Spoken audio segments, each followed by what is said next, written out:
Hi, it's me. My name is Pauline, and welcome back to Therapy Talk with Tammy and Pauline. I am a licensed professional counselor, and today I am here to do episode 2 of The Last of Us. I have to say, watching the first episode was a lot of surprises for me, and I got some feedback and some comments, and that's really helpful because it's giving me more of like a direction to go with in reacting to this second episode. So for those who are here for the first time, welcome.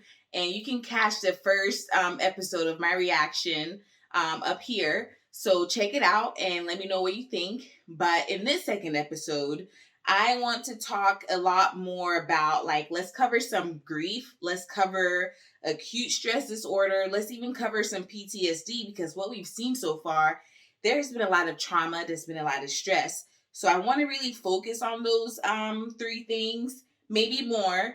And also something that realizes it's going to be really hard to assess every character that kind of comes along the way. Either way, I'm going to do my best, and it's not uncommon. I was thinking I would be able to do a lot more kind of character analysis with the first episode, but it's not uncommon in therapy that when you show up for the first time, your therapist isn't going to really like diagnose you or give you like their input on what they think may be going on. Usually it takes time. And I'm not saying I'm trying to diagnose these characters, but more so trying to analyze and gather information. And that can take some episodes. So maybe in this second episode, I'm going to gain more insight and share my thoughts and feedback with y'all. But I'll also love to hear what your thoughts are on this second episode and other things. But I sincerely appreciate those who told me more, gave me more background about the game. And it's amazing to like really hear how people are really into it. And so their feedback, their comments have really given me some direction and what to look for. So thank you. And I'll love some more of those types of comments and feedback as well. So enjoy the second episode. All right. So what have I seen so far? Just disgusting things. They started this episode in Indonesia, and I'm just grossed out. But anyway, I'm easily grossed out. But there was something just very weird about this experience in watching a professor go in and examining a body that's been infected, and that was pretty intense. Now we're back to the trio, which is Joel, Ellie, and Tess, and they've spent the night somewhere, and Ellie is kind of just, well, being herself, mouthy as usual. But Joel is very skeptical right now because Ellie is infected, and he is just wanting to be done. Let's kill her. Let's move on. Let's go get whatever it is that we're wanting, which is a car battery. Tess is like, well, wait, let's find out. So right now the roles are very interesting because you really get to see a softer side in Tess. And she does this, and I think it's because she wants, not I think, you end up hearing her say, well, I'm going to talk to you like an adult, which is her talking specifically to Ellie, because she's wanting some information as to why are we delivering you to this location when you're infected. So here you get to hear Ellie sound like an adult. And this is like what a parentified child would sound like. This is someone who's had to really step up because there's a lot of, whether it's abuse in the family, whether it's single parent homes where the child had to really step up and take care of things. And you see her and Tess's interaction where you really see two adults talking, but it's child and adult talking, and they were very straight up with each other. And Tess made things clear, like, hey, we're going to take you, but you need to just act right. If you twitch or something, we're just going to be done and we're going to move on and get whatever it is that we're trying to get. And Joel is really just watching, observing. Clearly, he has trust issues. We know why. He's been through a lot, just like any of them, but he just kind of stands back and is watching. And something I didn't mention, that when they did the recap of this to start this episode, his flat face. So Joel doesn't have a lot of like what is it, facial expression, so he's flat. And this is someone who's gone through a lot of grief, who's been through grief. And this is what grief disorder can look like, where you've gone through something. So like his daughter, clearly, as we talked about in the last video, they were very connected. His daughter parentified as well, just was doing her own thing. But Joel really, I think a big part of him was gone when she died. And there was a recap of him disposing of a body, which was a child. And you didn't even see a facial reaction from him. He just did it like it's nothing. And I think this is part of his process, is someone who's been through a lot of trauma, but also he's dealing with grief that's been there, which is prolonged. So prolonged grief disorder may be something that Joel has as well. Here's a moment where Ellie and Joel are by themselves, and it's probably the most awkward situation. You can totally feel the tension. Joel cannot look at her. She cannot look at him, but they're also curious about each other. So Ellie asks some questions. Joel answers, but is very much guarded, walls are up, and passes on some of the questions that she has. And she seems like she wants to open up a bit to him.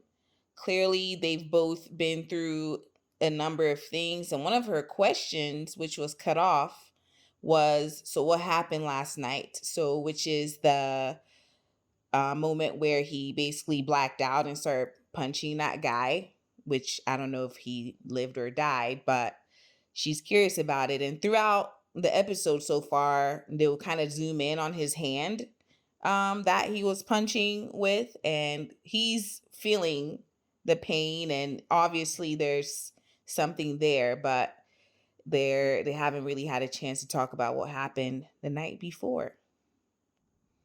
Also, I should add that when Ellie asked him that question, that was probably the most facial reaction I've seen Joel had, which is like his eyes were kind of wide open. His face seemed to have lit up a bit. And I'm not sure if he's used to people asking him somewhat of like deep questions, because Tess, I don't know, they have some of a like don't ask, don't tell type of interaction sometimes. So I don't think this conversation would even happen between them. But Ellie, being a child, is curious and saw that something really intense happened and wants to know. Y'all, they are in a museum, abandoned supposedly. And I am freaking out right now because this is so scary. I'm holding my breath. I can't. They have to be very quiet. It's a museum full of like dead infected people. I can't. I don't even know why I'm still watching this.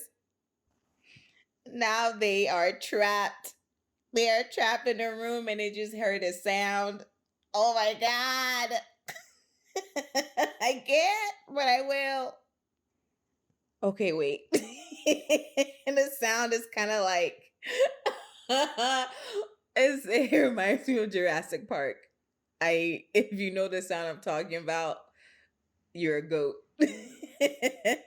Okay, but in all seriousness, let's talk about some things that may be happening to them physically. So, fight, flight, or freeze, these are automatic responses that we all have. And when we are in danger, these things turn on. So they've been in, well, it looks like they may be in freeze right now. At least Ellie is very frozen looking. Her eyes are wide open. She looks stunned. And then you have Joel, who's kind of looking around. I don't know what's happening to Tess, but they are definitely, those things have been activated. So we'll see what they do. Additionally, I should add, Ellie has actually been attacked by one of these infected individuals before. So she has some awareness, maybe re-traumatized. I don't know. She may fight. I don't know, but yeah, she has been attacked by one of these creatures before. Joel has killed several, and so has Tess. Let's talk about acute stress disorder for a bit. All three of them were exposed to actual and threatened death. Some of them experienced some serious injury. They even witnessed traumatic things happening to these creatures and saw a non-creature, I guess human, being attacked. And interestingly enough, seeing these creatures up close and personal, they have like cauliflower heads and they look like coral. I don't know. I'm digressing because I am freaked out a bit right now. And so acute stress disorder can look similar to PTSD, but the thing is, you're going to notice symptoms of this type of disorder uh pretty immediately. It usually happens immediately after a traumatic experience. So I don't know what this is going to look like for them, but we may see them being jumpy or being in a bad mood, but also like this has been their life for a very long time. But I'll be curious to see how they move around after they just went through this experience in this museum. So that is bits and pieces of acute stress disorder. Also dissociative symptoms where, you check out having that out of body experience. There may be efforts to avoid memories, thoughts related to what just happened to them. They may not be able to sleep. They may be hypervigilant where you're very jumpy. They might have issues with concentration. They might startle easily, all from what they just went through.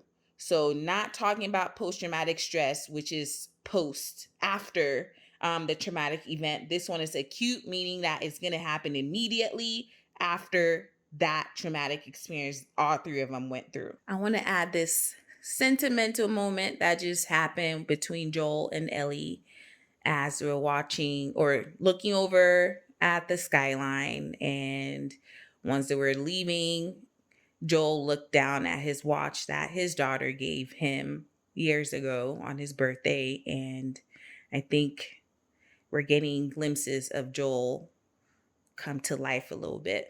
We're seeing some feelings here. So we just lost Tess.